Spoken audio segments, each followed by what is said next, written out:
Muy buenos días, amigos. Francisco Antonio Méndez y el programa Economía y Mercado les saludan este miércoles 19 de noviembre del 2025 con 24 grados Celsius aquí en La Julia, Distrito Nacional. Bien, hay lluvia por varias localidades del país, en Samaná, Nagua, por ahí está lloviendo. Alguna como que vaguada por ahí. Siempre lo manejamos acá, lo señalamos.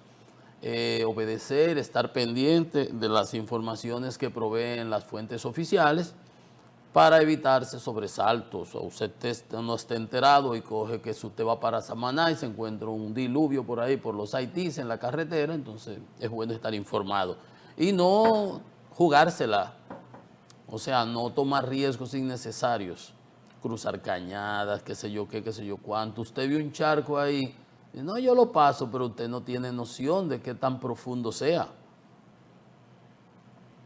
Usted ve los amas, usted lo ve por arriba planito, plácido, pero por debajo lleva corriente. De todas esas cosas no hay necesidad. No hay necesidad de jugárselas, Bien, bueno, en Estados Unidos ayer se votó para una ley, no di que una resolución de las que hace el Congreso, no, se votó para que se den a conocer todas las informaciones relativas al caso Epstein, que el presidente Donald Trump llevaba y su aliado en la Cámara de Representantes llevaba alrededor de 6 meses bloqueándolo, obstaculizándolo y con un sinnúmero de artilugios, ¿verdad? Rejuegos ahí para que no se llegara a conocer y que no llegara al piso para discutirse. Pues ayer se aprobó de manera abrumadora, en la Cámara de Representantes, 427 votos, todos los republicanos, prácticamente todos los demócratas que estaban ahí, menos un republicano, uno, ese fue simbólico, que no votó. E inmediatamente se aprobó la ley, una ley, obligando, ahora no será opcional, tendrá que cumplir el Departamento de Justicia y dar a conocer esas informaciones. Inmediatamente se pasó al Senado y el Senado de los Estados Unidos de manera unánime aprobó la legislación. Es una ley entonces que obliga al Departamento de Justicia a entregar toda la información, no por pedacitos. Ahora mismo debe haberle llegado al escritorio del presidente Trump para que la firme. Pero él ha venido, bueno, antier dijo, ya cuando vio que no había manera de detenerla, yo les comentaba ayer, pues dijo, sí, yo estoy a favor que se dé a conocer, pero es porque las mujeres de los Estados Unidos se impusieron y las divisiones dentro del grupo de los republicanos no pudieron imponerle la opinión de Trump. Vamos ahorita a ver unos detallitos adicionales, pero esa es una información complicada porque es que siempre ha tenido reacciones airadas el presidente con periodistas en la Casa Blanca cuando le preguntan de ese tema y ahorita lo vamos a comentar. Eso es por ese lado. Por el lado internacional, por allá Zelensky sigue con su exitoso viaje, mientras allá en Ucrania siguen los rusos bombardeando edificios y objetivos civiles. Él sigue haciendo sus éxitos diplomáticos, firmó con Francia para el suministro de baterías antiaéreas con misiles SAM-T, aviones que le avanzaron unos Mirage que ya se están entrenando pilotos ucranianos, unos Mirage 2000, pero el acuerdo es para unos 100, para una flotilla de aviones de los Rafael 4, que son más modernos todavía. O sea, está logrando mucho apoyo de Europa, siguió para España, se reunió con el rey, Felipe VI, yo lo conocí cuando príncipe, ahí en Zarzuela, en su residencia, príncipe Juan Carlos, por ahí tengo la foto, pero ahora es el príncipe Felipe VI, que prometió que Europa le va a apoyar España hasta lo que haga falta y que le va a apoyar para su entrada en la Unión Europea. De ahí había venido de Grecia, en donde llegó a un acuerdo importante para que a través de Grecia se le suministre combustible, gas natural, comprado a los Estados Unidos. O sea, Estados Unidos, Grecia y por ahí le llegue a Ucrania. Interesante. Y hoy llegó a Turquía. Ahorita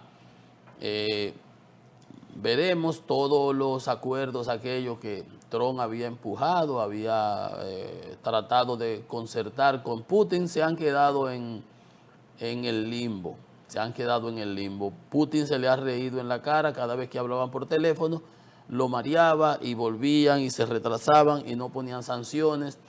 Las más importantes fueron las que le pusieron en estos días a estas dos compañías, aunque hay muchas sanciones que vienen desde la época de Biden, pero siempre los rusos le buscan la vuelta y se manejan a través de terceros. Por eso se habla de las sanciones secundarias de los países que interrelacionan con Rusia para fines de comprarle combustibles. Y ahorita le voy a dar unos datos cómo está la economía rusa. Y es importante porque mientras Zelensky logra esos apoyos de la comunidad internacional, Rusia está haciendo agua en su economía. Ahorita le doy los detalles. Pero aquí en el país estamos en la... Yo no me he vuelto a referir al tema porque cuando, déjeme usar el término, psiquitrillaron a los 3 jueces, todo el mundo se dio cuenta que eso fue un manejo politiquero. Y yo decía, bueno, pero Pacheco, el señor de los santos que está en el Senado, el propio presidente, hasta yo que estuviera en ese consejo, ¿con qué calidad yo puedo evaluar a un juez que es catedrático universitario, que ha escrito libros, que es un erudito? ¿Con qué calidad? Yo me abstendría, yo diría, mire, yo no tengo para meterme en eso. Bueno, pero así fue, diríamos que si fuera un examen, que no es, pero lo han hecho como si fuera, los quemaron, Pacheco y este señor. Yo decía, no, esto no tiene sentido. Obviamente por política, para meter los suyos. Quítate tú para ponerme yo. Y muchos hablan de blindaje, yo no digo que sea eso, ni que no lo sea, pero bien, evidentemente hasta Finju salió a criticarlo.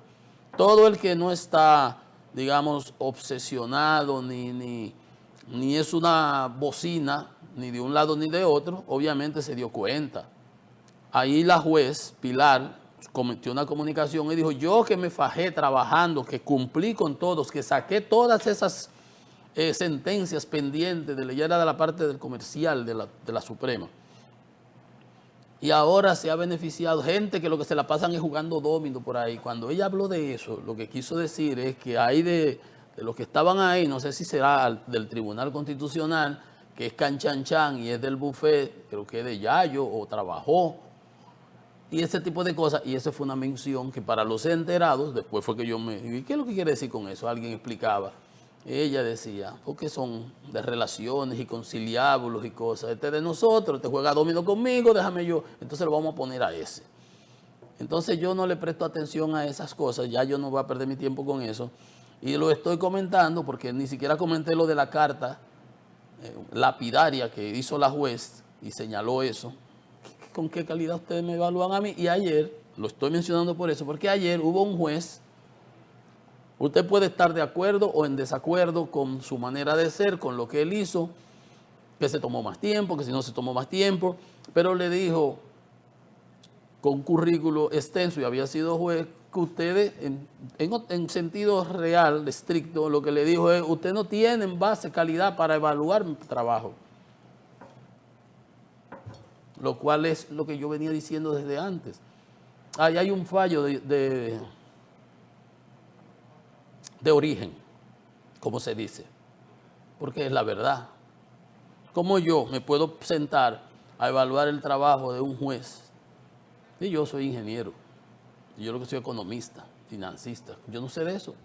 Y eso le pasa, por ejemplo, al presidente. Pero bueno, es así que está el Consejo, la composición.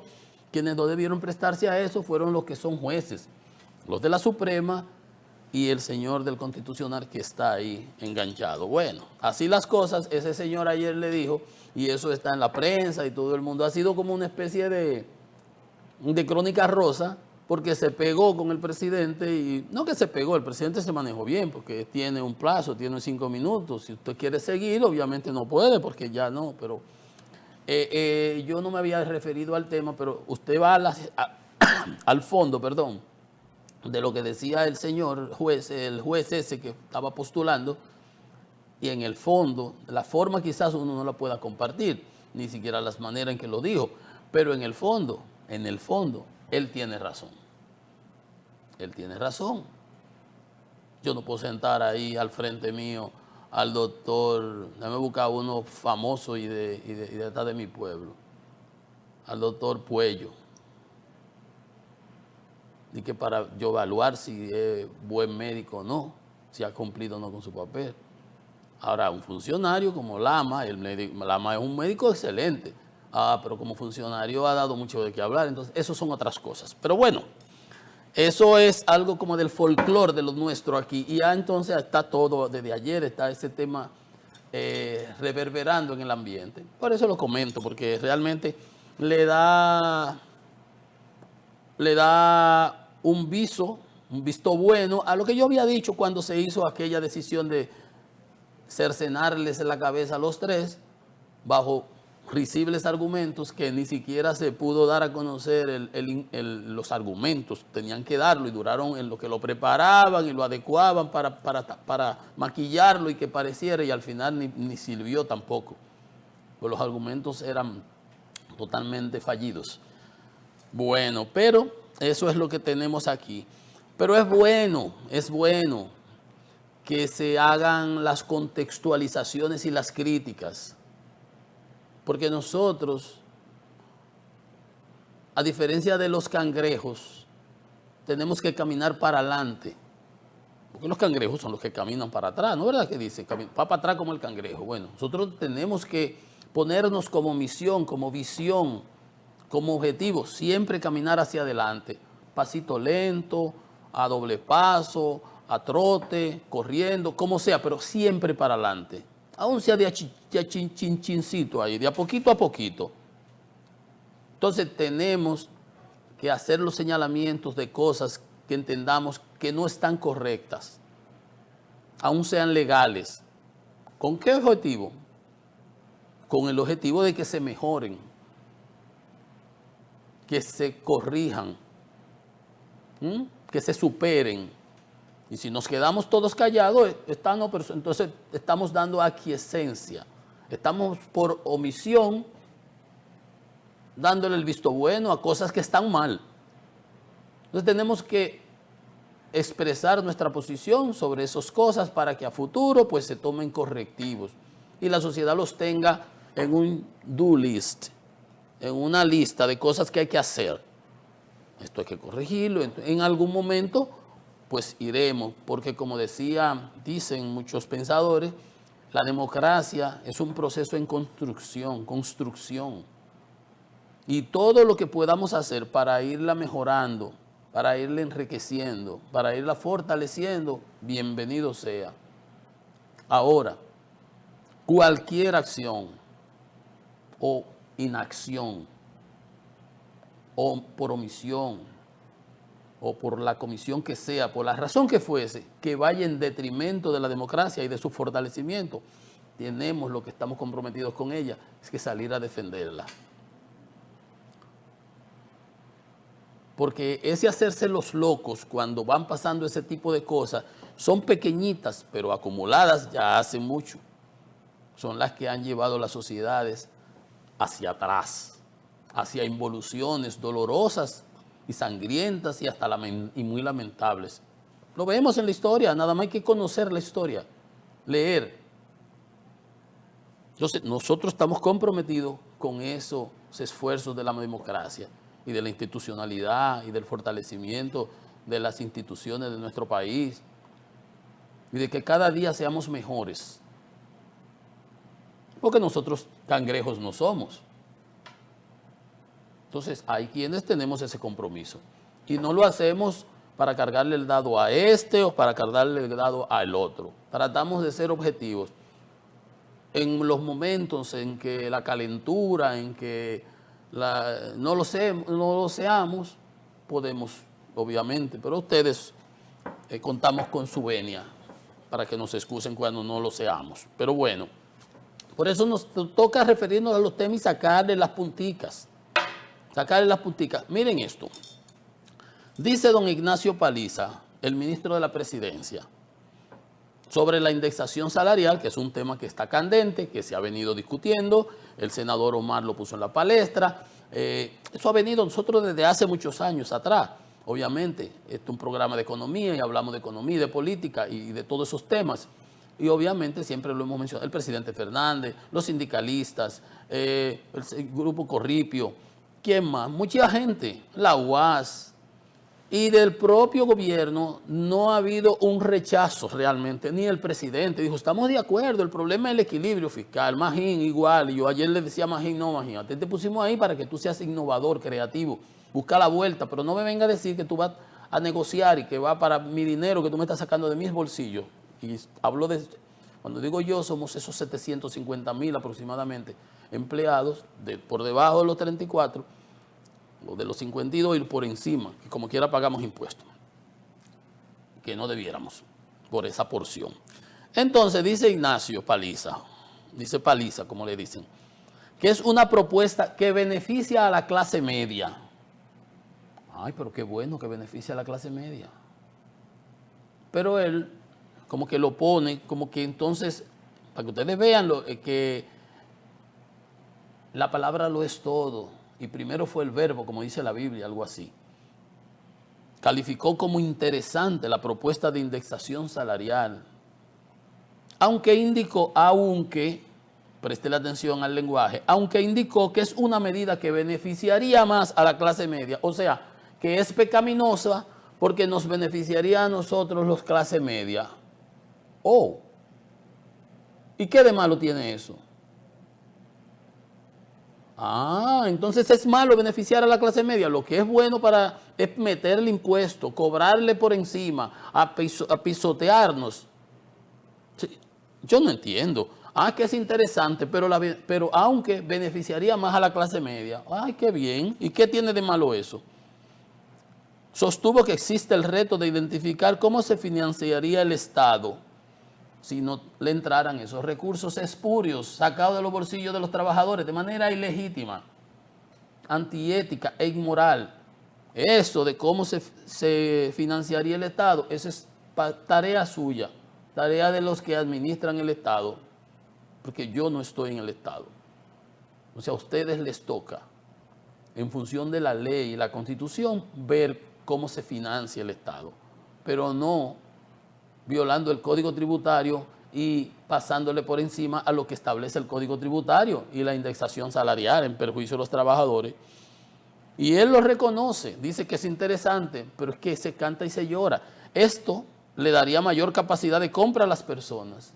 Y entonces, Paliza, decía el economista Suárez, que la gente, lo que tú le vas a dar por aquí, se lo va a recabar por el ITEBI y por el otro lado.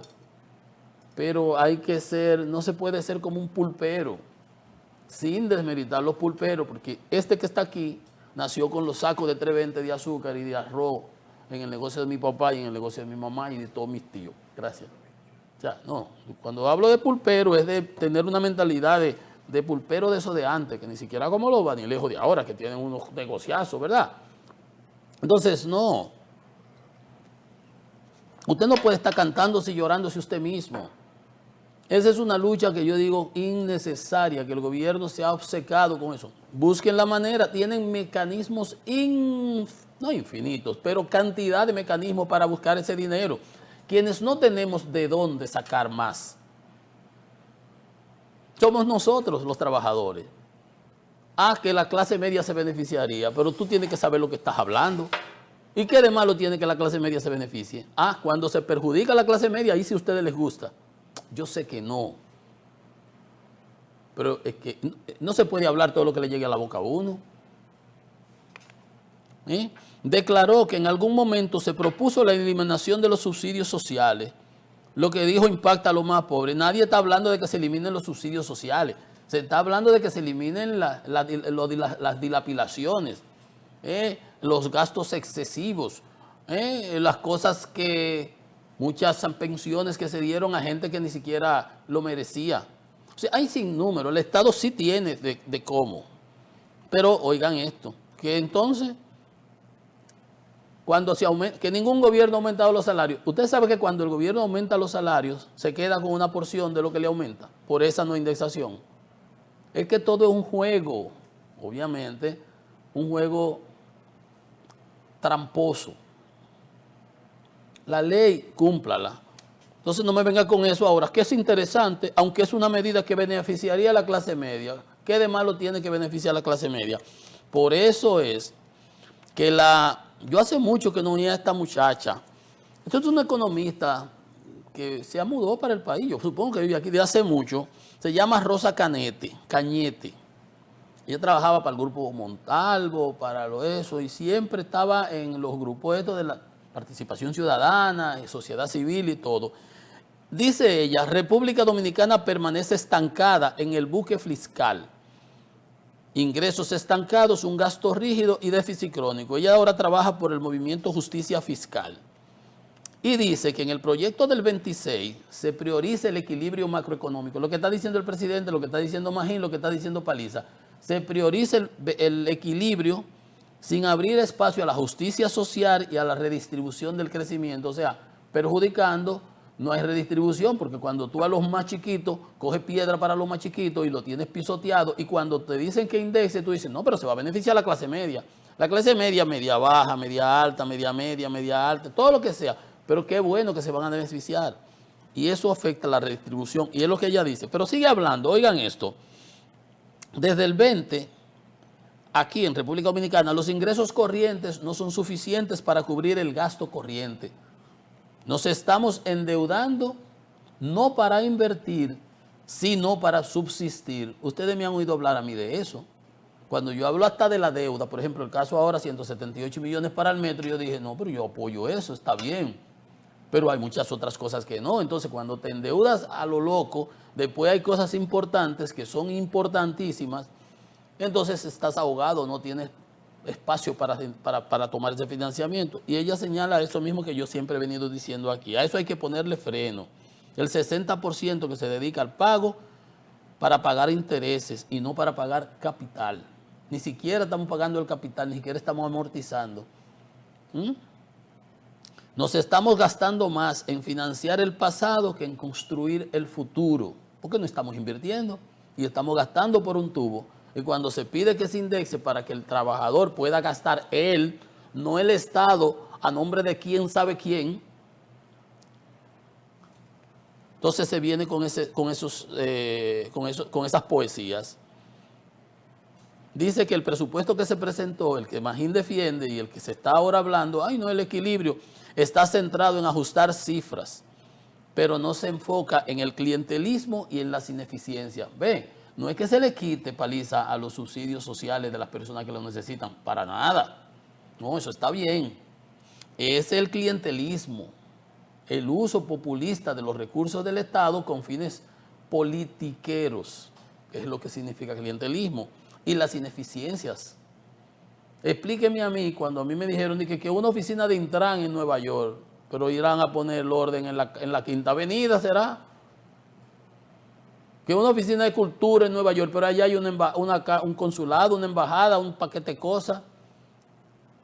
¿Qué más fue lo que? Del Ministerio de Interior, una oficina en Estados Unidos, pero ven acá. Que hay muchas cosas, dice. Las 100,000 personas más ricas concentran más ingresos que los 8 millones de personas. Y Paliza dice que es malo indexar porque eso va a beneficiar a la clase media. ¿Ve? Porque si fuera para beneficiar a la clase alta, como hizo Trump allá con su presupuesto, ahí sí estuviera todo el mundo aplaudiendo ese grupo. Lo que decían antes, que ya no lo mencionan, pero se olvidó porque los que salían con ese discurso están todos en la administración pública, amigos míos. Lo que hablaban de los popis y de los guaguaguá. ¿Ustedes ven? Se olvidó eso. Nada más se usó durante los primeros 4 años, pero ya están todos en la administración, pues se olvidaron de eso. 100,000 personas, las más ricas, concentran más ingresos que los 8 millones de dominicanos. Y dentro del gasto del presupuesto, el 34% lo consume la nómina pública, que se aumentó casi en 500,000 empleos.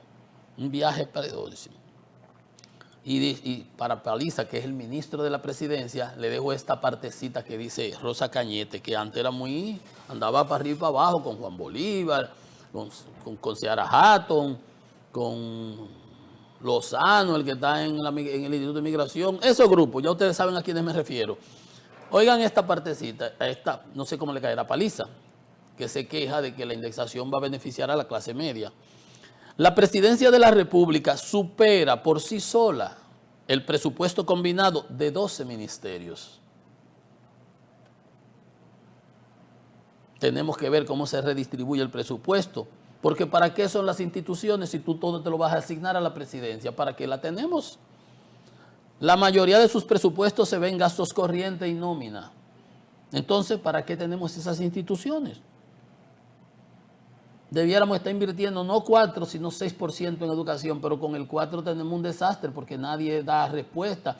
Ahí mandó el chino ese Miyagi que estaba ahí en educación, lo acusaron de unos terrenos y todo se ha quedado así. De SENASA no se sabe más nunca nada. Él mandó una comunicación directa al presidente diciéndole lo que pasaba con la remodelación de las escuelas. Nunca vamos a saber nada. ¿Por qué? Porque son de la otra parcela. Pero la justicia debe ser ciega. En salud deberíamos estar invirtiendo cerca del 6% y solamente estamos invirtiendo el 2%, pero nos hartamos, déjenme usar la palabra, nos hartamos el presupuesto en nómina, en clientelismo y en para allí y para acá. Pero cuando se habla de medidas que van en beneficio de la población, como esa de la indexación, 750,000 trabajadores, que son los como los que aportamos, que estamos pagando impuestos por una porción que no es legal, que hemos perdido poder adquisitivo, más de 44% del poder adquisitivo, la inflación acumulada del 17 a la fecha. Entonces andamos dando explicaciones y cosas. Mira cómo le dice ella, este gobierno se está centrando en los numeritos, en cuadrar cifras para presentarla, de que el 46% del Producto Interno Bruto, la deuda, que 40 y tanto, y debíamos 76,000 millones el stock de deuda, y el Banco Central debe 1,000 millones de millones, casi 20,000 millones de dólares en el cuasi fiscal. Entonces, está muy bien. Entonces, esas son las cosas que hay que dar respuesta. Por otro lado, el Fondo Monetario sacó su reforma, su informe, que lo negocia con el Banco Central. Recomienda ejecutar reformas. Cree que el pacto eléctrico es imprescindible. Este es el artículo 4 consultivo. Estaba una misión recientemente y dice hay que aplicar los programas de reforma para acelerar el ritmo de crecimiento. Una estrategia de ingresos de mediano plazo comunicada adecuadamente, pero como se está comunicando con esas explicaciones, no se está comunicando adecuadamente. Que el Producto Interno Bruto va a cerrar, según el Fondo y el Banco Central, en 2.5. Si llega a 2.5, vamos a esperar, que debe estar saliendo octubre. Estamos en noviembre ya, acabando casi noviembre, vamos entrando en la curvita. Vamos a ver si llega a 2.4, si acaso, pero yo no creo que llegue a 2.5, pero ojalá. Hay que seguir apoyando el crecimiento de la inversión pública y seguir apoyando ¿Cuál crecimiento de la inversión pública? Por eso son las cosas que esta gente del Fondo Monetario escriben y uno dice, no, pero eso lo redactaron en el piso 12 del Banco Central. Y seguir apoyando el crecimiento de la inversión pública. ¿Dónde ha habido crecimiento de la inversión pública? Si en esta administración no se ha invertido ni siquiera el 2.4% del Producto Interno Bruto. Y creo que en lo que va de año se ha invertido 1.6, 1.7. Y seguir apoyando el crecimiento. No ha habido ningún crecimiento de inversión pública. Al contrario, de crecimiento. Pero ya ustedes pueden entender. Yo tengo que leer las cosas como se escriben, pero no las dejo pasar. Oigan esto, lo mismo que decía la señorita economista Cañete.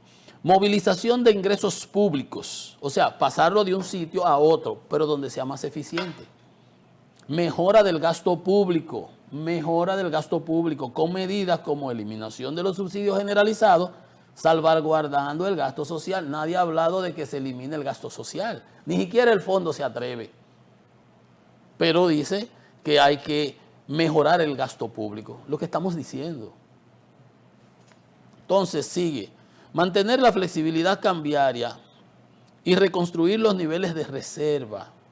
Dice que hay que hacer inyecciones, intervenciones enfocadas en que no haya un disparo rápido, pero vemos que el dólar está en 64, ahorita lo vamos a conocer, en 64 y tanto, pero habla de reconstruir los niveles de reserva, porque tuvimos en una ocasión 16 mil millones de dólares y creo que andamos como por 13.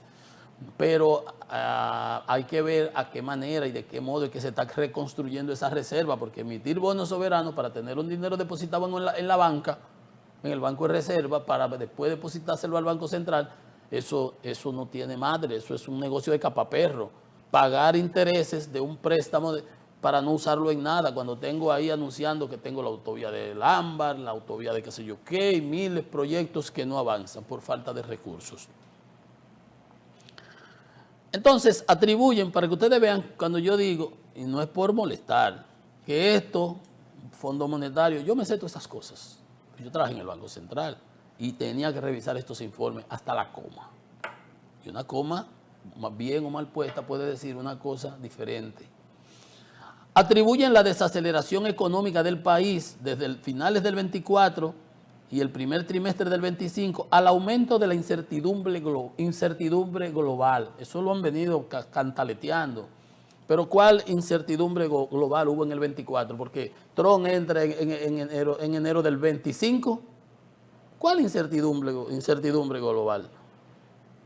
Aquí ha habido bajo crecimiento porque no se ha hecho inversión de capital, fundamentalmente. Pero el mismo documento sigue hablando. Entonces, si es el decrecimiento económico ha sido por las cosas internacionales, dice, las políticas monetarias y fiscales han repuntado el crecimiento de la actividad económica, el crecimiento del turismo, lo dice el mismo documento. Pero si hay aumento de la incertidumbre global, ¿cómo ha subido el crecimiento del turismo? Las exportaciones, solidez de las exportaciones y las remesas. Es que el mismo documento, que la balanza, que la cuenta corriente de la balanza de pago, el déficit se va a pagar con la inversión extranjera directa, más inversión extranjera directa, más turismo, más exportaciones, más remesas. Entonces, ¿cuál es la incertidumbre? Por eso que yo le digo, esta gente negocian lo que van a escribir ahí. La reducción esperada de las pérdidas del sector eléctrico y una mejor focalización de los subsidios de la energía y los combustibles va a ayudar al déficit y a la deuda. Hay que esperar a ver si eso pasa, porque realmente la pérdida del sector eléctrico anda por 44%. Y la focalización de los subsidios de la energía, el gobierno no se ha dedicado, nunca ha hecho eso.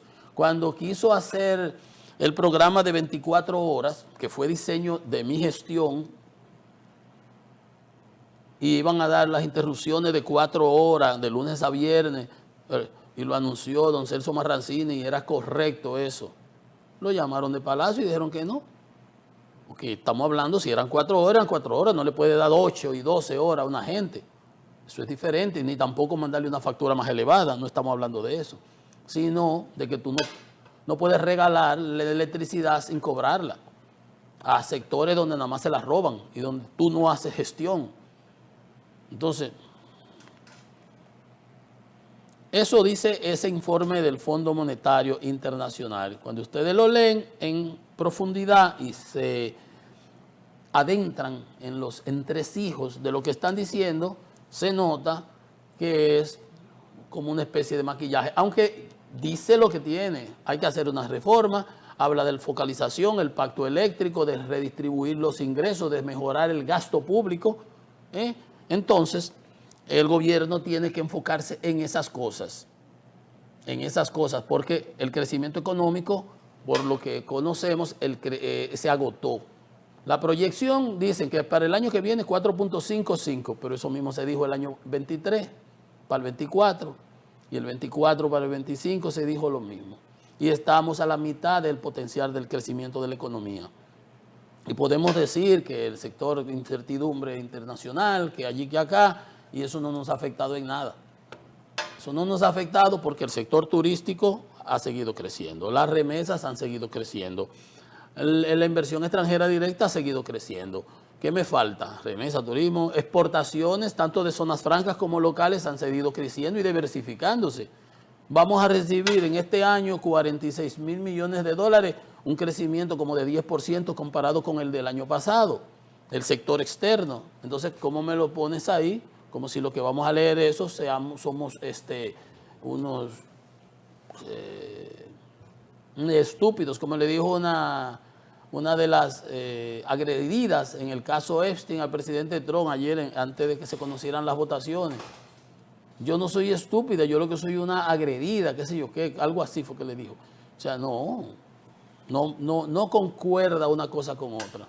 Si el sector externo está mal, pues entonces las divisas hubieran disminuido. Pero si estamos exportando más, si están llegando más turistas, si siguen llegando turistas, si sigue llegando inversión extranjera directa, si sigue teniendo exportaciones sólidas de zonas francas del sector de la producción local. Entonces, ¿cuál es el problema? El problema está ahí, en que estamos usando el presupuesto para gastos improductivos, estamos usando los ingresos corrientes no nos alcanzan los ingresos corrientes, ni siquiera para pagar los gastos corrientes, y el endeudamiento que estamos buscando para ese déficit fiscal que se ha entronizado, porque obviamente los ingresos aumentan, pero si tus gastos crecen más rápido que los ingresos, no hay manera, ni con el presupuesto de Kuwait, ni del de Arabia Saudita, que estaba en Estados Unidos, ahí que va a invertir 6.000 millones de millones, todos los millones del mundo. A la hora de la verdad hay que ver. No nos va a alcanzar ni el presupuesto de Kuwait si seguimos con eso. Entonces, que paguen la culpa la clase media y los que tenemos que tener una exoneración de impuestos porque la indexación y la inflación nos ha comido los ingresos. Ahí nadie quiere explicarlo. No está bien, no está bien. Tenemos que decirlo. Vamos a una pausa. Esto es Economía y Mercado.